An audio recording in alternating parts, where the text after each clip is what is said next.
दोस्तों global warming की वजह से अंटार्कटिका पिघल रहा है और अगर ऐसा हुआ तो क्या हमारी पूरी दुनिया समुद्र के नीचे डूब जाएगी? क्या हमारी अर्थ ऐसे से ऐसी बन जाएगी? इसी तरह से हर रोज हमारे दिमाग में इतने सवाल आते हैं जिसका आंसर किसी को भी पता नहीं होता। मगर आज मैं आप सभी के सामने 7 ऐसे क्यूरियस क्वेश्चंस के आंसर लेके आया हूँ जिनकी तलाश में आप अभी भी हैं। Question number 7, what happens after death? अब ये एक ऐसा सवाल है जो हर एक इंसान के दिमाग में आया ही होगा। लोग ये कहते हैं कि मरने के बाद जो आत्मा होती है वो शरीर से निकलकर ऐसे ऊपर आसमान की तरफ जाती है, जिसके बाद इंसानों के कर्मों के हिसाब से या तो उसे स्वर्ग मिलता है या फिर उसे मिलता है नरक। लेकिन ऐसा लोग कहते हैं, ये कोई कंफर्म नहीं है कि मरने के बाद ऐसा ही होता होगा, क्योंकि लोग तो ये भी कहा करते थे कि अर्थ एक फ्लैट है और 500 सालों तक इसी थ्योरी ने लोगों को बेवकूफ बनाया। अब अगर साइंस की माने तो एक थ्योरी है जिसका नाम है बायोसेंट्रिज्म, जिसके मुताबिक इंसान की डेथ कभी होती ही नहीं है। अब आप में से जिसने भी साइंस से पढ़ा होगा उन्हें यह पता होगा कि एनर्जी को ना ही हम बना सकते हैं और ना ही उसे हम खत्म कर सकते हैं, लेकिन एनर्जी एक जगह से दूसरी जगह ट्रांसफर हो सकती है। और बस इस पूरी क्वांटम थ्योरी का कॉन्सेप्ट इसी के आसपास घूमता है। इस क्वांटम थ्योरी के हिसाब से आत्मा एक यूनिवर्स से दूसरे यूनिवर्स में ट्रेवल करती है और ये प्रोसेस इसी तरह चलता रहता है। अब तुम कहोगे तो हमें पिछले जन्म का कुछ याद क्यों नहीं है? मतलब इसके हिसाब से तो हमें पता होना चाहिए ना कि हमारे पिछले जन्म में क्या हुआ था। तो वैज्ञानिकों ने इस सवाल का जवाब ये कह के दिया कि हमारे दिमाग में जो भी डाटा इस यूनिवर्स में होता है वो हमारी बॉडी के साथ यहीं खत्म हो जाता है। इसी वजह से हमें कुछ भी याद नहीं रहता।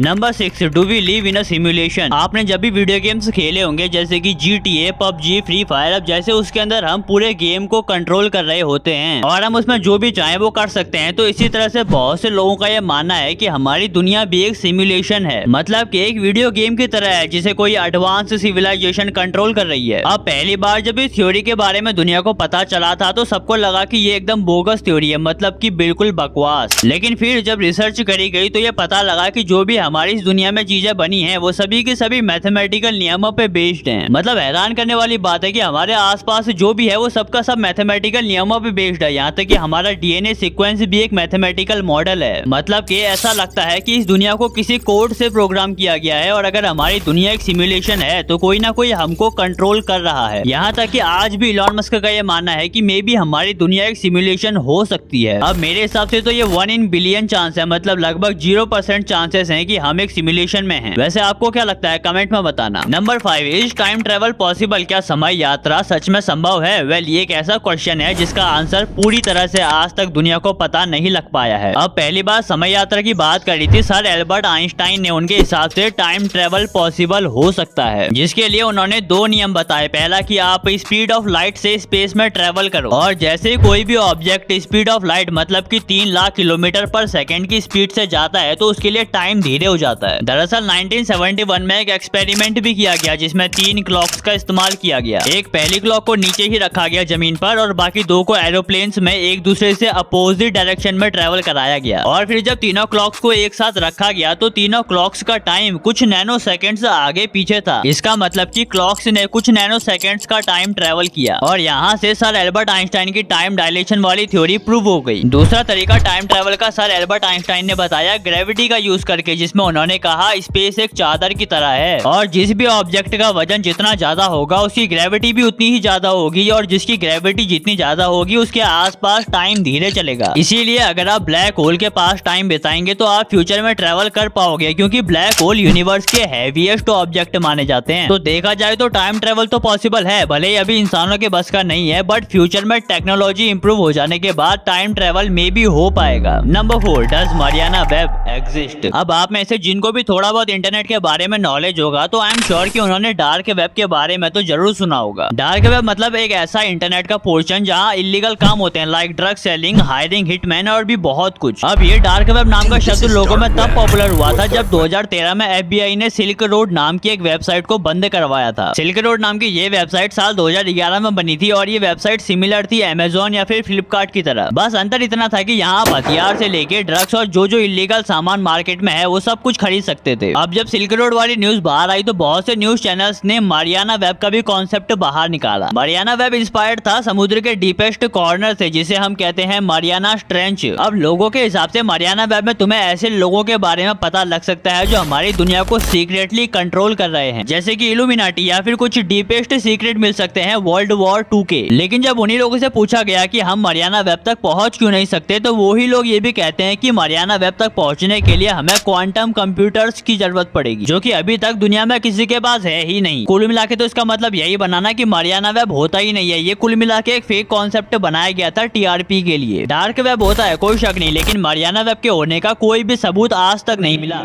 Number 3, does God exist? Well, ये एक ऐसा क्वेश्चन है जिसका आंसर असलियत में आज तक किसी को नहीं पता। अगर देखा जाए तो वैज्ञानिकों के पास ऐसे कोई भी प्रूफ नहीं है जो एग्जिस्टेंस ऑफ गॉड को बता सके। इवन सर स्टीफन हॉकिंग के हिसाब से तो गॉड है ही नहीं। उन्होंने कहा कि no one created this universe and no one has a power to destroy it. मतलब कि इस ब्रह्मांड को किसी ने नहीं बनाया और ना ही किसी के पास इतनी ताकत है कि वो इस ब्रह्मांड को डिस्ट्रॉय कर सके। मगर ये भी तो हो सकता है ना कि जिस ब्रह्मांड को हम समझने की कोशिश इतने सालों से कर रहे हैं वो ही गॉड हो। मेरा मतलब है यूनिवर्स, हमारा ब्रह्मांड ही एक गॉड हो सकता है। और ऐसा हम अपने मन से बना के नहीं कह रहा। इलॉन मस्क से लेके बहुत से वैज्ञानिकों का ये मानना है कि यूनिवर्स इज गॉड, या फिर गॉड कहीं और है। क्योंकि आप एक बार खुद से सोच के देखो, जिस इवेंट को लोग बिग बैंग कहते हैं उसकी शुरुआत रैंडमली तो नहीं हुई होगी। कुछ तो ऐसा हुआ होगा जिसने सब कुछ शुरू किया, जिसने हमको शुरू किया, जिसने इस अर्थ को बनाया। आई मीन सारी चीजें बैलेंस्ड है हमारे जिंदा रहने के लिए। तो क्या ये पॉसिबल नहीं कि ये सब भगवान ने ही किया है? अब मेरे हिसाब से तो गॉड है, क्योंकि बिना गॉड के ये सब कुछ हो पाना पॉसिबल है ही नहीं। वेल, वैसे हर किसी का ओपिनियन इस टॉपिक पे अलग अलग हो सकता है। नंबर 2, can we ever colonise Mars? क्या हम मार्स को अपने रहने लायक जगह बना पाएंगे? अब जो last man made moon mission था अपोलो 17, वो साल 1972 में हुआ था, जिसके बाद से लेके आज तक 2022 तक यानी 50 सालों से